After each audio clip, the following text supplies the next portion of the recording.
Mesdames et messieurs, bonjour et bienvenue dans votre journal de 15 heures. Au sommaire de l'actualité. Inauguration de la mosquée Jim'aleh Abtidon.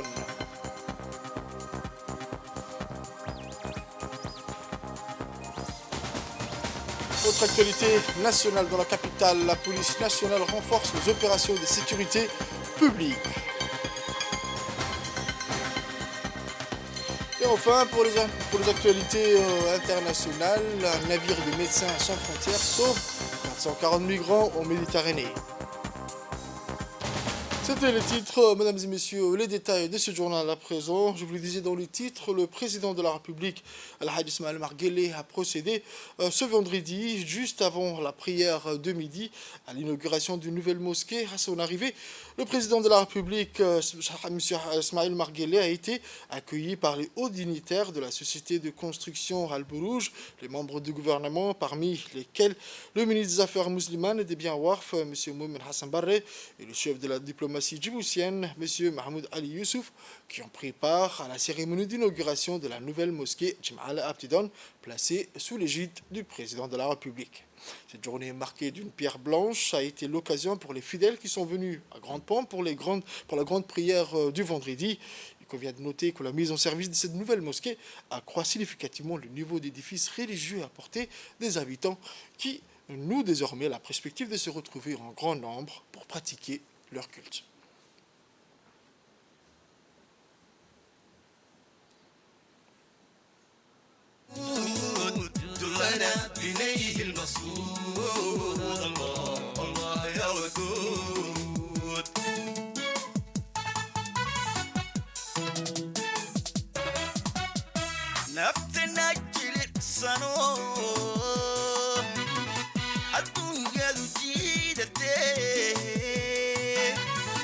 الله حقا نقول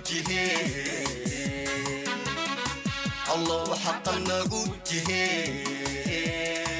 الله الله يا ودود الله الله يا معبود الله الله يا ودود إلهي وأنت المعبود.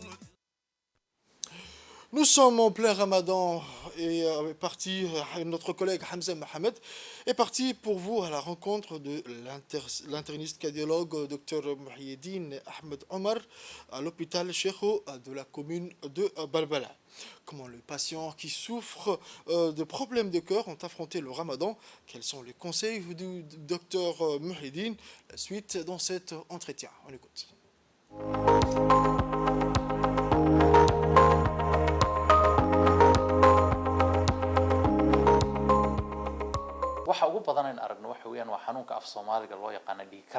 Dans la période du Ramadan, et vu qu'il a des problèmes de cœur, il a besoin de se renseigner auprès des médecins de son état de santé, s'il peut gêner ou pas, à savoir quelle heure s'abstenir de manger et de boire, est très longue, à commencer par 4 heures du matin jusqu'à 18h20 du soir. Nous voyons que la majorité de notre population est atteinte de tension et normalement ils peuvent jeûner, mais il faudra juste suivre l'évolution de son état de santé. Les autres maladies liées au cœur sont les veines bouchées. Les symptômes sont qu'ils viennent à l'hôpital pour des douleurs partie gauche et cou. Ils ne sont pas habilités à jeûner parce que c'est un risque que les veines s'ébouchent et créent ce qu'on nomme arrêt des membres. Les autres patients que nous rencontrons également sont les activités du cœur qui diminuent par 35% à 40% au lieu de 55% à 75%. Si pour les battements du cœur ne sont pas stables, pour ces gens-là, il est préférable d'aller consulter des médecins. Enfin, mon conseil à la population est de ne pas partir seulement aux hôpitaux lorsque vous avez mal quelque part. Mais il faudrait toujours se consulter et se diagnostiquer. Autre actualité de ce journal, samedi 8 avril 2023, l'association Sunna al-Hayat a procédé à la distribution des kits alimentaires en faveur des ménages djiboutiens en situation de précarité. Au moins 100 familles ont bénéficié. Cet élan de solidarité offert par l'ONG turque et distribué par l'association Sunna al-Hayat. Les kits alimentaires étaient composés de sacs de riz, de sucre, de farine, de lait, un bidon de 10 litres, d'huile et des dattes. Les familles bénéficiaires ont remercié l'association Sunna Al-Haya pour cet acte de charité en cette période du mois béni de Ramadan. Lors de la distribution de ces kits alimentaires, notre équipe a pu recueillir une réaction du secrétaire général de l'association Sunna Al-Hayat, Mme Samira Ahmed, qui nous a expliqué comment 100 ménages en situation de précarité ont bénéficié de ce don offert par l'ONG turque Acibadem.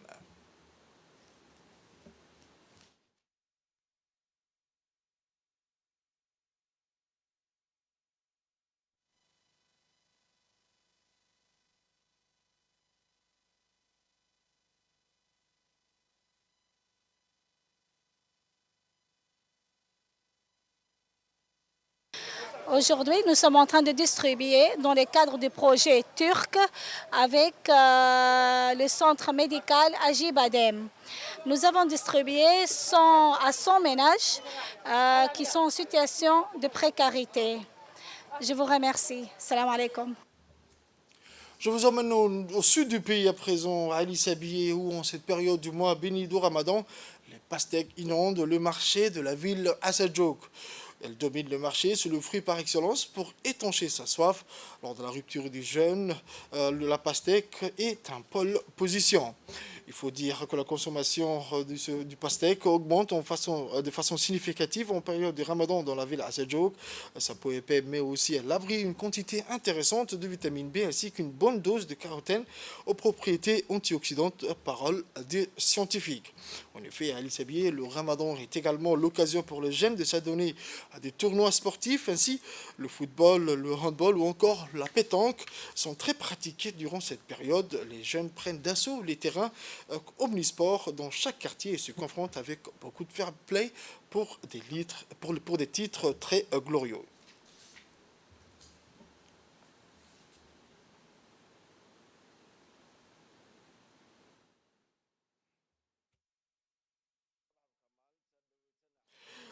Je vous emmène à présent dans la ville de l'Unité, Yadikil, où le conseil régional de la région a abrité hier une importante cérémonie consacrée à la clôture du concours de l'apprentissage du Saint-Coran.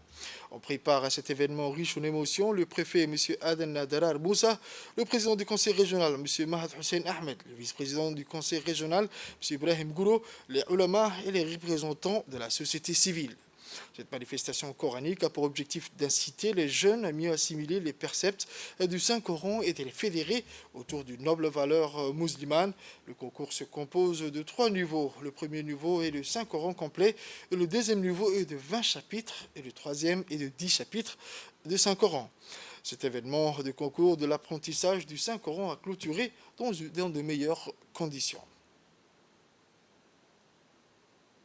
Réunis aujourd'hui au sein du conseil régional pour le concours annuel de la récitation du Saint-Coran de la région de Dikil.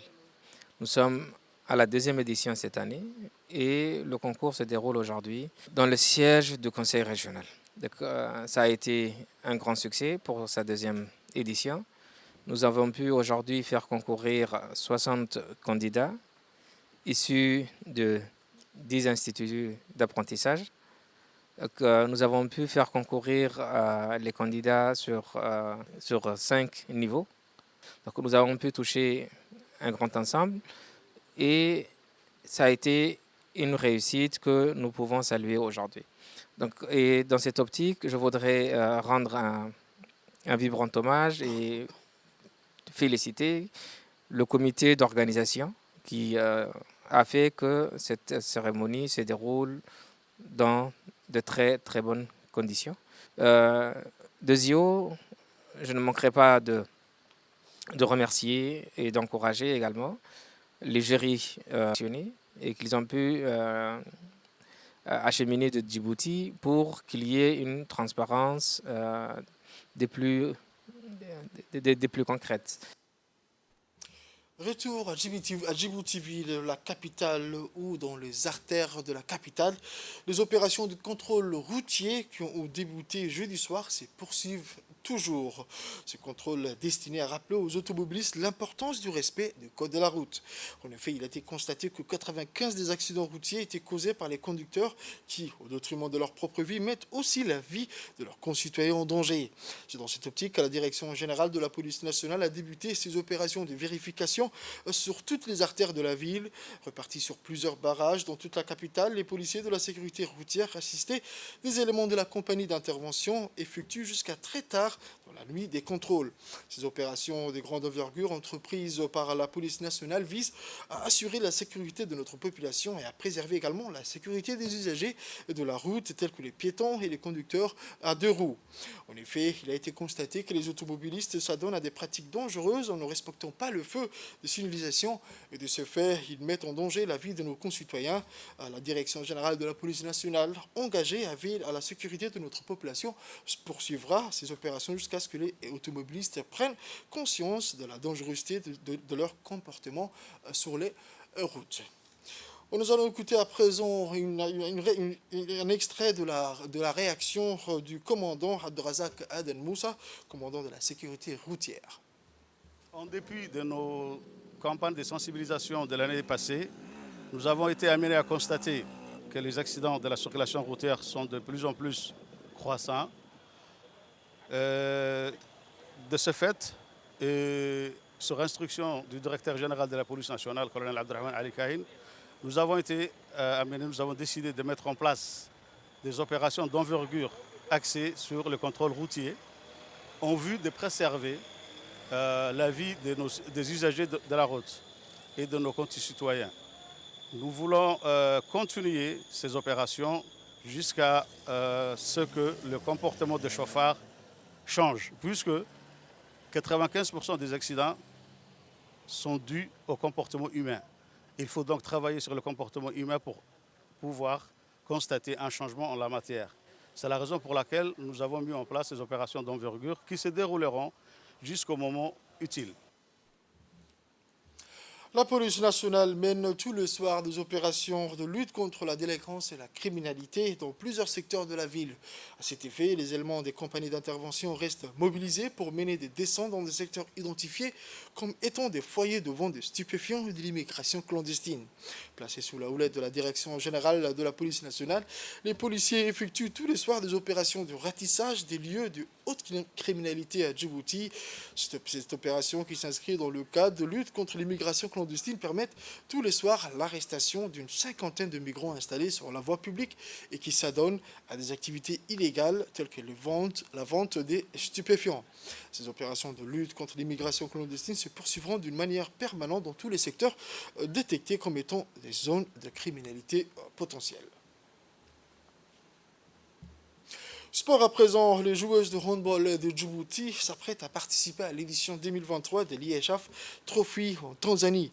Le tournoi se déroulera du 25 au 30 avril et verra la participation des 6 équipes du continent africain. Les joueuses djiboutiennes sont actuellement engagées dans une préparation intense pour ce tournoi important. Le handball est un sport populaire à Djibouti et les joueuses ont des fans dévoués qui le soutiennent. La participation de l'équipe à l'IHF Trophy est attendue avec impatience par les fans du sport dans le pays. Les joueuses sont fiers de représenter leur pays dans ce tournoi international et travaillent dur pour que leur pays soit bien représenté.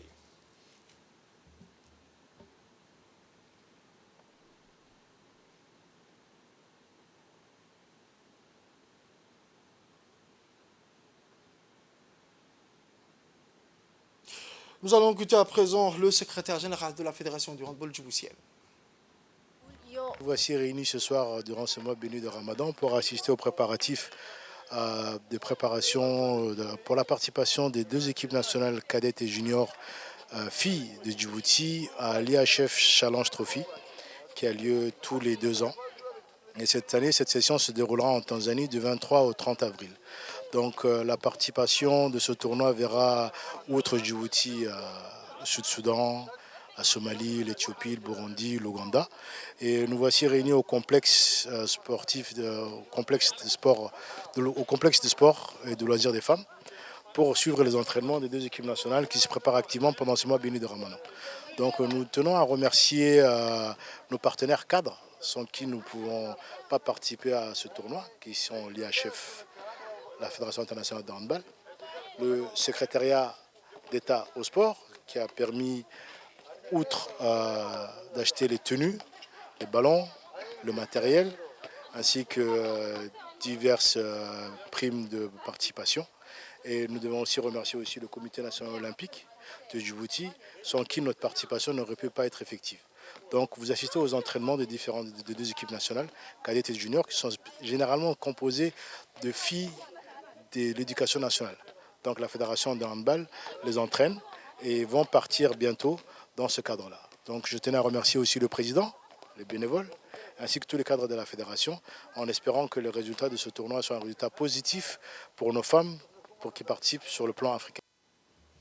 Pour les actualités internationales, je vous disais dans les titres, répondons à une alerte de détresse lancée par Alarm Phone.